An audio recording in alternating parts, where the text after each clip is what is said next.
السلام علیکم دوستو، میرا نام سبحان ہے اور آپ دیکھ رہے ہیں قرآن پاک تلاوت چینل۔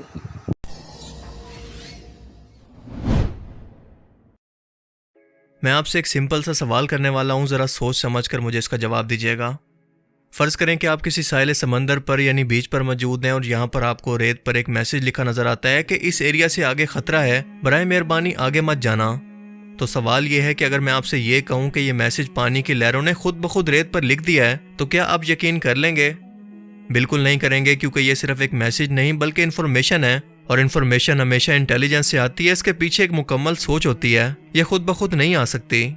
تو اب اگر میں آپ سے یہ کہوں کہ انسانی جسم کے ہر ایک سیل کے اندر موجود ڈی این اے کے اندر موجود انفارمیشن جو کہ کمپیوٹر پروگرام کے کوڈ کی صورت ہوتی ہے اور ہماری پیدائش سے لے کر ہماری موت تک ہمارے جسم کو ہر ایک لمحہ گائیڈ کرتی ہے کہ انسان کے بچے کو انسان کا بچہ بننا ہے، نہ کہ کسی جانور کا، اس کی آنکھیں، اس کے بال، اس کا قد، اس کا رنگ، اس کے بال کٹنے کے بعد دوبارہ کس رنگ کے نکلیں گے، اس کی پرسنالٹی اوورآل کیسی ہوگی، کیا یہ سب کچھ خود بخود اتفاق سے قدرتی طور پر انسانی جسم کے اندر آ سکتا ہے جیسا کہ آج کے ایتھیسٹ سائنٹسٹ کا ماننا ہے؟ کیا آپ کا دل اور کامن سینس اس بات پر یقین کرتی ہے؟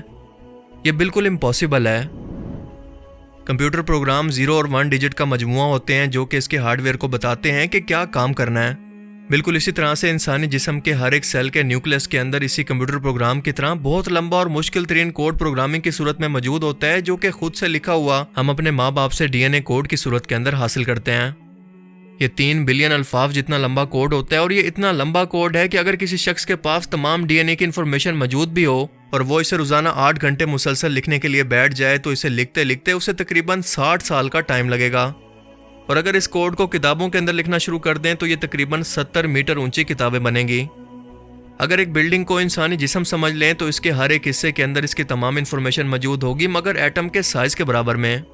لیکن اگر آپ کے پاس ڈی این اے کی انفارمیشن موجود ہی نہ ہو تو اس کوڈ کو لکھنا تو دور کی بات، اس کا تصور کرنا بھی ناممکن ہے، کیونکہ یہ انسانی سوچ اور اس کے تصور سے پرے کی چیز ہے، جو یہ ثابت کرتا ہے کہ اس کے پیچھے یقیناً ایک انٹیلیجنٹ برین موجود ہے، کیونکہ جب انسانوں کی سوچ کی حد ختم ہوتی ہے تو تبھی اللہ کی نشانیاں شروع ہوتی ہیں۔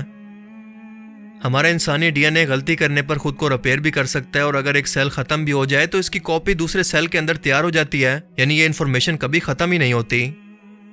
جہاں کمپیوٹر پروگرامنگ 0-1 کوڈنگ کے اندر ہوتی ہے تو ڈی این اے کوڈنگ ہوتی ہے دراصل 4 کوڈز کے اندر، جو کہ ہیں ATGC۔ یہ بیسیکلی 4 کیمیکل ہوتے ہیں جن کے مختلف کمبینیشن یہ ڈیسائیڈ کرتے ہیں کہ انفارمیشن کی صورت میں ہر ایک کمانڈ کو جسم کو کیسے دینا ہے، اور یہی کمانڈ سے ڈیسائیڈ کرتی ہیں کہ جسم کے مشکل ترین کاموں کو کیسے پرفارم کرنا ہے۔ ہر ایک کیمیکل ریئیکشن کو کنٹرول کرنا اور اس انفارمیشن کو اگلی نسل کے اندر ٹرانسفر کرنا اس کا کام ہے۔ فرض کریں اگر کسی کمپیوٹر پروگرام کی کوڈنگ 1100 001 001 0101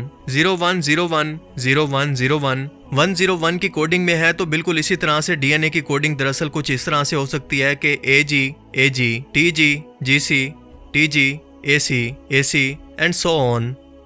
یہ ڈی این اے کی انسانی جسم کے لیے کمانڈ ہوتی ہے کہ جسم کے کس حصے کو کہاں پر جا کر ایفیکٹ کرنا ہے، بالکل ایسے ہی جیسے کمپیوٹر کے اندر ایک ماؤس کے ذریعے یا پھر کی بورڈ کے ذریعے ہم اس کو کمانڈ دیتے ہیں ایک ویڈیو کو پلے کرنے کے لیے۔ اسی لیے آج ڈی این اے پر ریسرچ کرنے والے سائنٹسٹ خصوصاً رچرڈ ڈاکنز کا یہ ماننا ہے کہ ایک انٹیلیجنٹ برین اس کے پیچھے موجود ہے۔ یہ خدا کی موجودگی کی اس کائنات کے بعد سب سے بڑی دلیل ہے کہ اس کمپلیکس کوڈنگ کا کوئی پروگرامر موجود ہے جس نے یہ سب کچھ لکھا اور ہمیں اپنی پہچان کروانے کی کوشش کی ہے۔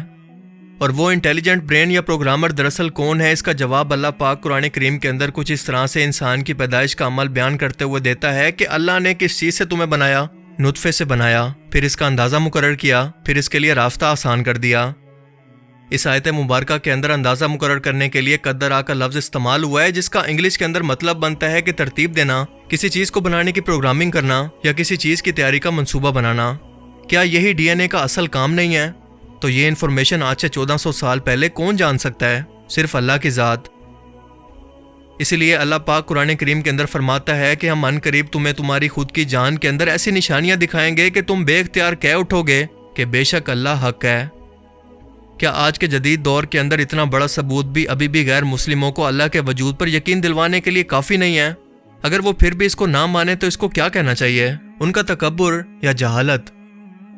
اللہ تعالیٰ ہمیں سمجھنے کی اور نیک عمل کرنے کی توفیق عطا فرمائے، آمین۔